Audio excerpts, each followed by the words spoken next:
And how the whole project changes if you met the full intent of the ordinances. Yeah. That's what I'm trying to understand, so people can understand, because that's part of the thing I'm wrestling with, right? Is if I deny the PUD and you meet the intent of the ordinance, this is gonna come back and there's not much we can do about it if you don't ask for variances. So what does it look like to the public then? So then, this here would be like a building jug that would come out here 30 feet, some bay wide, go out 90 feet, and maybe have loading docks coming the other way, or maybe it's just a storage area. But that would be your building to enclose that loading dock off. And the But it wouldn't be a that you useful- talked about. And taller building. I know Jeff's looking at me like I'm crazy, because who would ever do that? But if that's what it took to get a project approved, it might be, and maybe it won't be. On the inside, it wouldn't need to be a 30-foot wall, it only has to be 12-foot high, because you could just have it a one-level, half-a-level building with a big wall behind it. I mean, because you're saying, what can we basically come up with that would say, oh, we met the ordinance, but does it make sense? No, but, Yeah, I mean, yeah. But it's a worst case. Right. If I can add one item to that, just, yeah, I wasn't sure on the questions with the parking, like say if we do meet the ordinance or and not have a variance, we would not have enough parking along the front. So if we reduce that parking along Larkin, that whole row, we wouldn't have enough. Therefore, something would have to give. So the buildings would then have to probably be smaller and shallower. And so again, it kind of goes back to when we first designed all this, that we decided to take the tact of getting the buildings to have enough parking, get a building that's deep enough and kind of designed from the inside out. And that's kind of where we're at with finished product. So yeah, there'd be a heck of a lot of reduction and diminishment of the real estate that we really need to build in order to make that happen. But I just want to point that out. well, I mean, you could do other things probably too, right? If you really want to circumvent it, you could put off-street parking somewhere else on the property. You could be creative, and I'm not trying to put things in your mind, but what I'm trying to do is set it, to be real with the people out here, is that if we deny the PUD because we don't feel it meets the intent of the PUD, you could come back with something else By right. by right. It would look different than this. It may look worse than this if you're a resident. And there's not much we can do about it, given the actions of prior council to put this as light industrial. Is that a fair statement? I think so. So I wish I could sit up here and say, I hear everything you said, and I feel for you, and I would vote no. But you might get something worse in the end. Yeah. Mayor, I don't know if you want, the lady's raising her hand, I don't know if you want. Oh, sure, if you'd like to. But could you say no and then look at it? I know you said it would take 8 months to look at rezoning, but is that something that is feasible? Within 8 months, I mean. I'd rather have my children grow up around other kids than semi-trucks.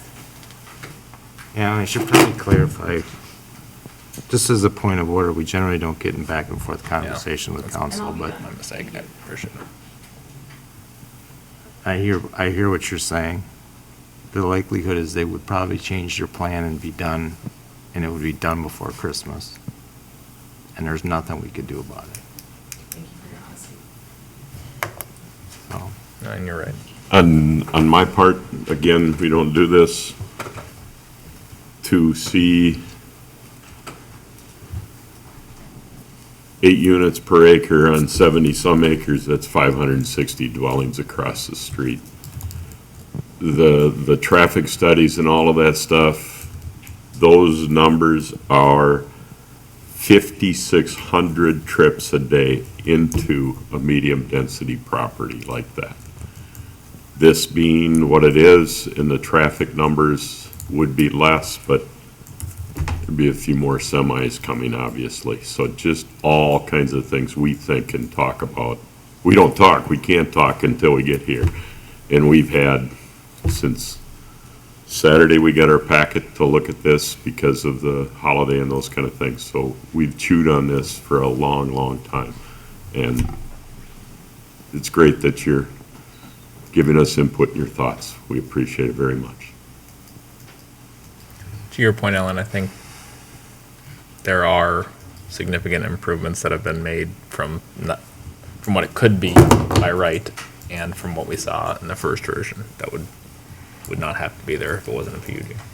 Yeah, I mean, ideally by right would be something that everybody would be happy with, Right, but I don't think we'll ever get to that point. right. Even if we denied it today, I don't think we would get to that point.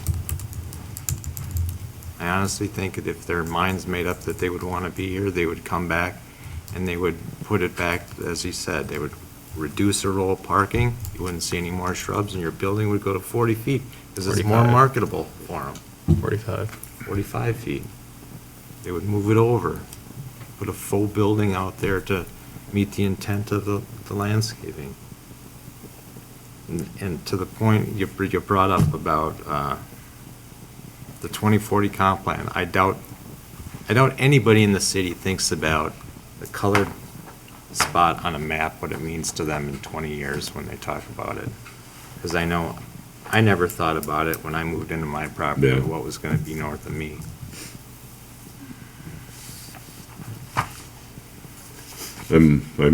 I've been chewing on this for 37 years. I lived in Maple Grove when Cub Foods was getting built, and I lived on 5 acres as far away from town as I could, and I watched Maple Grove over 20 years come and took my property and gone.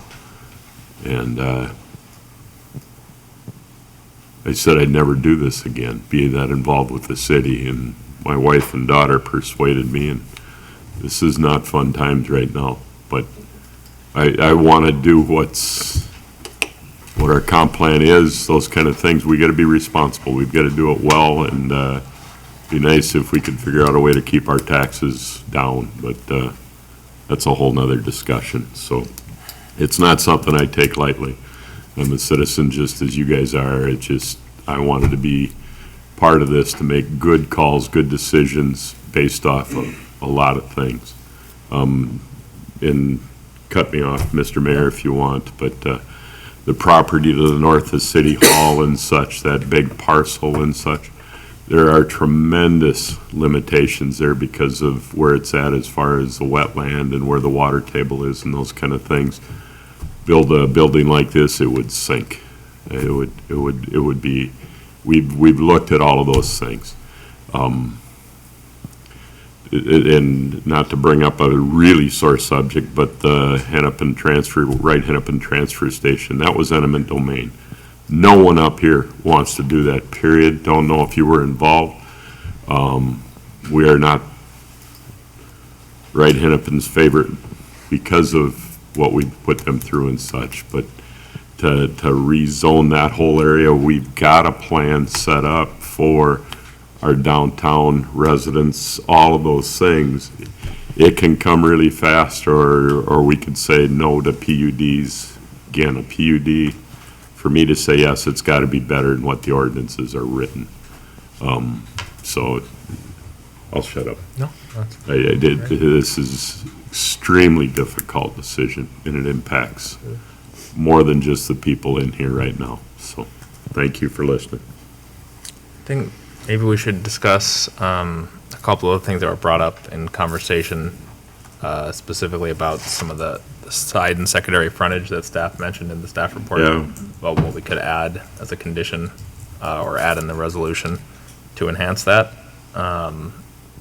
as well as some of the additional landscaping that the applicant mentioned that they'd be open to in the, whether it's different type of tree or additional plantings in the parking lot islands that Jeremy was pointing out earlier. So any thoughts on what we could do specifically? I like the conifers. I like that they're 10 feet tall to start. That's better than what I was expecting, given that I saw that it had changed. I don't know that I would propose a change to the specific trees there. I would like to see a higher buffer between the building and the residential areas. I think a 6-foot fence would make more sense than a 4-foot fence if we're willing to be flexible there. And if the shrubs can grow, beyond 6 feet to, 8 feet, 10 feet, I think that would be better long-term. Just because we do have this really challenging transition. And I think the other council members raised good points that we have to compare the PUD benefit to what we would get if we didn't negotiate. I think this is better than what we would have gotten any other way. And it's highly regrettable that the change was made when it was made. We've got a lot of areas of the city where industrial or commercial abuts residential, and it's very hard to make that transition work. This is harder than most because of the limitations of the gas main. So from my perspective, I'm just trying to find what is the best possible route that we can attain to make this as palatable as possible, given the situation that we find ourselves in. So landscaping to me seems like taller is better. The fence is taller is also better because it gives you a better screen. I think from an architectural material standpoint, when I drive through Rogers and Dayton and I see the big tip-up concrete panel buildings, I don't want that in Corcoran. I know that's the method of construction here, but I think anything we can do to enhance the materials where we're not getting landscaping to cover would be advantageous. I don't know what that would be necessarily. I know staff has talked about additional windows higher up. I don't know if there are other choices that we should be considering, or if the applicant might have suggestions as to what would enhance the value for your sale purposes as well. We don't need to require, it would be ideal if we can require something that also increases the value of the property versus running counter to the value of the property. Even if the windows in the front of the building were to be fake, I mean, not necessarily let light in, but break up that facade there too. Jessica, there was a landscape picture of the fence in the front yard and those kind of Give me things. just a moment, I can pull it back up. You just passed it. Oh, did I Fence in pass the it? front yard, This that one? one. There we go. Not to change things up or not to say I'm saying yes to any of this. Could that be a 5-rail fence, look more like an equestrian facility on that road instead of the upright fencing like that? And could you go 5 foot, 5 rails, those kind of things? Not trying to tie it into the horse ranch that is down the road and stuff, but just what would that be like? I've seen some equestrian facilities that are even bigger than this largest building, so just some more things to think about.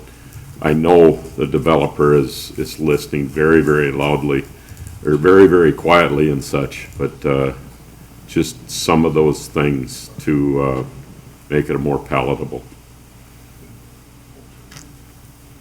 In terms of the fence, Yeah, so I think, in terms of the landscape or the fence along the street, that's really up to the council. I think you do need to think about the solid wall and the effect that that will have along Larkin and how you balance Yeah. that desire to screen with that desire to have an attractive view. So. There's a sometimes safety breaking issue up- there too, isn't there, of too tall a fence creates Well. challenges for our public safety group and those Yeah, kind of public things. safety generally likes to be able to see into parking lots and Yep. buildings from streets. Crime prevention through environmental design says we should look into there. But we're trying to solve a different problem here, so the screening is fine. I think you want to think about, I think they've done kind of a nice job of staggering that fence, but do you want it taller? Do you want it more solid? They explained a little why they did what they did. I like that they offset it, though, so it's not just a tunnel effect. But should it be taller, should it be more solid? Those are up to the council, those are fine. I think GRE, I did have a conversation with them, and they really, I think, do have approval authority, and they have said they do not want to see trees, overstory trees in this zone. So I think getting something more than those 6-foot pines will be a bit challenging, but something that the applicant could push if you ask. In terms of architecture, you've all been down Elm Creek Boulevard, the new industrial building over on the east side of Costco, you've probably been by. That's got a lot of second-story windows. They're fake windows, but it helps break up that mass. It's a white building. It's pretty much white on white, but I think they've done a good job with the windows of making that more interesting. If you think about that building, as opposed to whoever said the Rogers buildings. Yeah. Or more blank walls. I think windows do a lot. I think they've done a nice job when you look at the building elevation, sort of the biggest gap on building B between the dark gray and the light gray is 120 feet at its longest point between a color shift. And that color shift is also a shift in the building wall. Not insignificant, but not enormous. You could shrink that, and you could say you need to break that up every 60 feet or 80 feet, or pick a number. That when you think about breaking up the face of those buildings. I do think the side elevations along Bluebonnet, they did add a few random clear story windows in there, but they could do more for windows along that side elevation to make it look more like the front, both windows and color change. I don't have a great example up there, but in the packet, it's 151 of the PDF. You can see the Building B elevation. I think they could make the side elevations more like the front with more color changes, more windows on both sides. Or, as whoever suggested it, you could think about some murals. I mean, I think that changes the look of the building quite a bit, but Ed Farr is the architect of record, and if you gave some direction about what you expect, I think they could probably come back with something related to that. What would your recommendation be to try to implement some of those changes in the resolution? Would it be to table it to get to those, or? Well, I think I need to hear a little bit more from you all, but, if it was just to say, for example, we want to see the front elevation color and color changes wrapped around the side elevations, that's pretty easy to do, right? That can come back with final plat. If you said we want to see second-story windows on front and on Larkin and Bluebonnet elevations, that's pretty easy to come back with that final plat. To say we want to have that color change, every no more than 80 feet, that shrinks it a little bit. I'm a little hesitant to pick a number like that without the architect looking at it. Because sometimes you create an oddly looking building for no reason. Odd-looking building. We don't need a Partridge Family bus sitting across the street from these folks. Yeah. And So I that is think- dating me, by the way. You could, with some direction, you could give the applicant direction, and they could bring it back at final PUD if you were going to approve it. But you could also give direction a week, basically to turn it around for the next meeting on the 8th. I don't know with the holidays how realistic that is. Although it's a little bit longer of a 2.5 weeks, right? But I guess. Yeah, we'd want to have it in the packet the packet would go out on the December 2nd. So you want it in by December 1st, Well, December 1st, the packet goes out, so December 2nd. I'm supposed to have my packets done at noon on the 30th. Okay. Yes, I did. So there'd be about a week. Yeah. But again, depending what you're asking, I don't know. Yeah. Thoughts on that, guys? On some of the stuff that Kendra laid out? And I think they all have some value. The windows, breaking it up, I don't know what the specific number would be that looks best in terms of 80 feet or whatever it is. Forgetting what the third one was right now. The non-recommendation was set an arbitrary breakup length. Is that what you're thinking of? No, Or was it something else? was the first one you said? Yeah, I was saying you could require them to wrap the windows and color changes that are on the front in the same scheme on the sides. Okay, yep. And then I was saying, both on the front and the sides, you could add more windows. They don't have to be real windows, they could be clerestory windows above. I'm not a huge fan of on that west elevation, there's the 3 little square windows that look a little odd. You could make them do something more realistic, looking like an office space window would be. You know, to make it appear that it's a 2-story building. I guess you could provide direction like that. Do you want it to look like a 2-story building? Or do you want clear-story windows like an industrial building will have? I don't want it to look like an industrial building. You do? I don't. Okay. How about we paint a silo on the side of it? I get John. I don't think you could paint enough silos. John might It's call like in. John's Oh, here. yeah. Everyone's channeling her, John.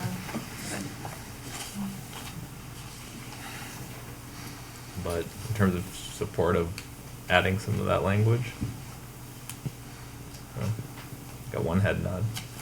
I mean, if our option is no option or make it as best we can, I think we Right. want to do as much as we can to mitigate the look of the building. Well, I think what I think, I'm hearing you, wanting it to look more like an office building than an industrial building, at least particularly on Larkin. And I think you would do that by mirroring that breakup of the facade on the side and adding second-story windows to both the front and the sides. And I think you could do that. I think about that white building in Maple Grove does a pretty good job of that, I think. I can't think of who the tenant is, but. It's a perfume company. I know what you're talking Yeah. about. Starts with an A. Thinking candles, but yeah. Yep, candles, perfume, yeah. And the reason it is because those are big windows on the second story. It looks like there's an office up there. There's a tiny portion where there is office up there, but the rest of it is just industrial space and they're fake windows. So that does, I think, quite a bit. I am not an architect, but those are things that I've seen in industrial buildings that make it look less industrial. Gotcha. And the applicant may have some other ideas about what, Please. You know, along those lines, we certainly want to try to make, you know, create something that is even greater than what it is now to what you're trying to get to. There are many, many designs that really create a lot of cool, interesting things to a building where, for example,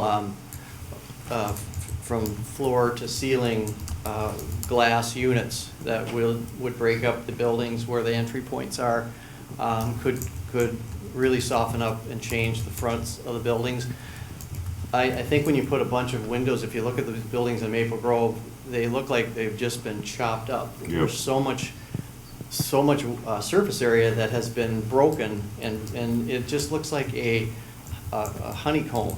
And I don't know that that's necessarily, I mean, it's super expensive, number one, and number two, there's many other great designs that we could bring to you that would probably give you some nice, much better, softer looks than what we have right now. And this look was really just under the sense of a PUD. We were thinking, well, we'll just give you a middle-of-the-road design. We didn't really know that this was, you know, such a hot button, so we can easily go back with better, more glass line, more articulation, more interesting features to the building that I think everybody would be very excited about. It was just that we started this way and we didn't know this was going to come to this kind of a head, but I think we can find some things that would be compatible cost-wise for us and attraction-wise for everybody else. Okay. If we could. I think that'd be great to see. How long would you think you need to get something together for that? I don't think we would need long at all. I think we could, if we needed to have something done by this next submittal deadline, if that's, you know, we probably would need a week or so, but I think our architect could start on it right away. So Does he agree? I'm the engineer. Does, oh, okay, not even the architect, right? Our architect's not here, I'm definitely speaking for him, so he doesn't know what's going on right now, but Gotcha. I know that he has some design ideas because he's designed many, many industrial parks, so I'm sure we can come up with something pretty quick for us. Okay. I think there was a challenge laid out by a resident. Can we make something that would be on the cover of Architectural Digest? Well, you know, that's like the Yeah. Architectural Digest, I guess. I can't really say that we'll win the sweepstakes, but we'll sure try. So that's the best I can offer.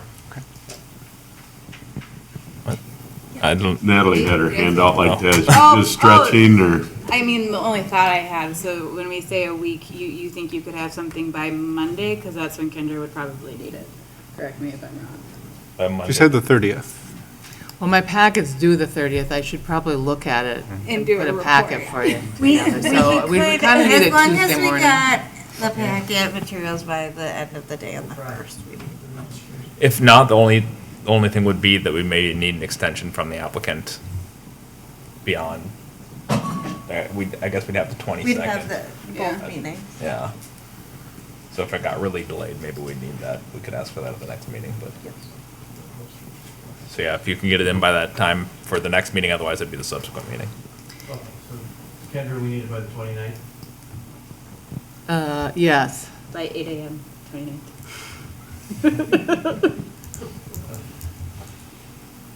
Okay.